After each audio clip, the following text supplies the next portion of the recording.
नमस्कार, मैं डॉक्टर हिमजा मेंगी। पेशे से मैं डेंटल सर्जन हूँ और आज हम बात करेंगे ब्लैक फंगस, जिसको म्यूकरमाइकोसिस भी कहते हैं।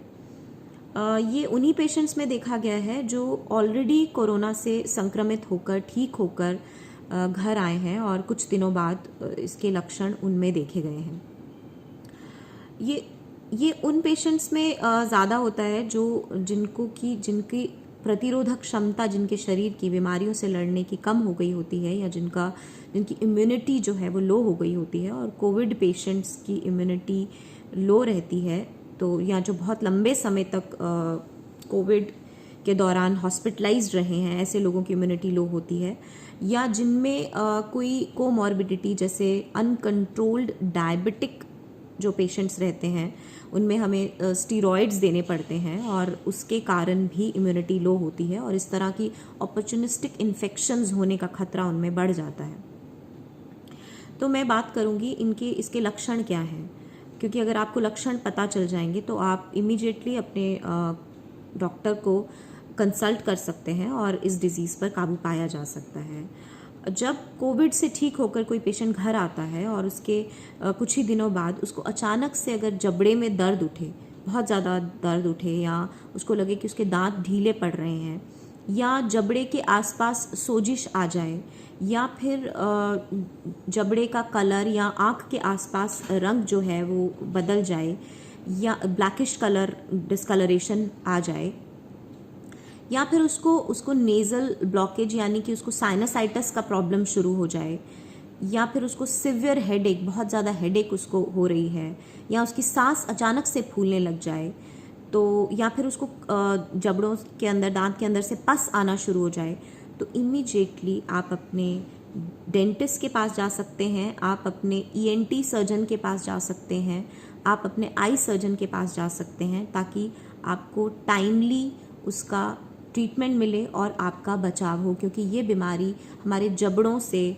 हमारे साइनसेस में, और साइनसेस से हमारी आँख में, और फिर कभी कभी ब्रेन में पहुंच जाती है और फिर ये डेडली डिजीज़ हो जाती है। फिर इसको कंट्रोल करना बहुत मुश्किल हो जाता है। तो इसके दो ही सबसे ज़रूरी पॉइंट्स हैं कि एक तो इसका अर्ली डिटेक्शन हो जाए, प्रॉपर डायग्नोसिस हो, अर्ली डिटेक्शन हो, और ताकि आप जल्द से जल्द डॉक्टर के पास जाएं और इसका ट्रीटमेंट शुरू हो जाए और आप इससे बाहर निकल आएँ, इससे बच जाएं।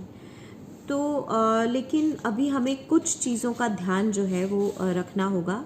इसके लिए एक तो हमारी सोसाइटी को अवेयर होना होगा, सोसाइटी को एजुकेट होना होगा कि इसके लक्षण क्या हैं। वो मैंने आपसे पहले भी डिस्कस किए हैं। और जैसे ही लक्षण आते हैं, आप इमीडिएटली अपने कंसर्न्ड डॉक्टर्स को कंसल्ट कर सकते हैं। जैसे आप फिर से मैं रिपीट करूंगी, आप अपने डेंटल सर्जन के पास जा सकते हैं, आप अपने ईएनटी सर्जन के पास जा सकते हैं, आप अपने आई स्पेशलिस्ट के पास जा सकते हैं, और ये लक्षण आप उन्हें बता सकते हैं ताकि वो टाइमली आपका ट्रीटमेंट शुरू करवा सकें। इसमें जनरली हम एक सीटी स्कैन, जिसको CT-PNS बोलते हैं, जिसमें जबड़े, उसके आसपास के एरियाज़, आँख के आसपास का एरिया, सब एरिया का स्कैन आ जाता है, जिससे हमें पता चल जाता है कि ये डिज़ीज़ कहाँ तक पहुँची है, और उस पार्ट को, कई बार उस इन्फेक्टेड पार्ट को निकाल कर पेशेंट की जान बचाई जा सकती है। इसमें हम एंटी फंगल ट्रीटमेंट भी देते हैं पेशेंट को। ओरली देना पड़े तो ओरली देते हैं, इंजेक्टेबल्स देने पड़े तो इंजेक्टेबल्स भी देते हैं, पर इंजेक्टेबल्स के लिए पेशेंट को हॉस्पिटलाइज करना पड़ता है। और इस तरह की चीज़ें करके पेशेंट की जान बचाई जा सकती है।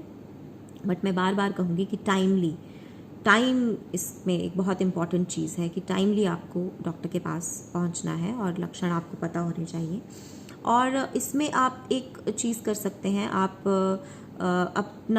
एक तो आप अनकंट्रोल्ड डायबिटीज़ जिनको है, प्लीज़ अपना शुगर लेवल मेंटेन रखिए, ताकि अगर आपको कल को कोविड हो भी जाता है तो इस तरह की पोस्ट कोविड इन्फेक्शन से आपको ना गुजरना पड़े। और हॉस्पिटल्स का माहौल जो है वो स्टरलाइज्ड होना चाहिए, और जो ऑक्सीजन थेरेपी हम पेशेंट्स को देते हैं उनमें जो वाटर यूज़ होता है वो भी स्टरलाइज्ड होना चाहिए। मतलब ऐसा नहीं है कि टैप वाटर उसमें भरा और दे दिया, क्योंकि उससे भी इन्फेक्शन होने के चांसेस रहते हैं। क्योंकि ऑलरेडी मैंने बोला कि कोविड पेशेंट्स का जो इम्यून रिस्पॉन्स है, वो जो इनकी इम्यूनिटी है वो कम हो गई होती है, तो इसलिए उन पेशेंट्स में ये इन्फेक्शन ज़्यादा हो सकती है। और जब आप कोविड से ठीक होकर घर आ जाएं तो भी आप कुछ दिन अपने आप को अंदर रखें, एक साफ़ सुथरे माहौल में रखें, कुछ दिन बाहर ना जाएं जब तक कि आपकी इम्यूनिटी और आपकी जो नेचुरल स्ट्रेंथ है वो वापस ना आ जाए, ताकि इस तरह की इन्फेक्शंस की चपेट में आने के चांसेस जो हैं वो बहुत कम हो जाएं। आशा करती हूँ आप इन सब बातों का ख्याल रखेंगे।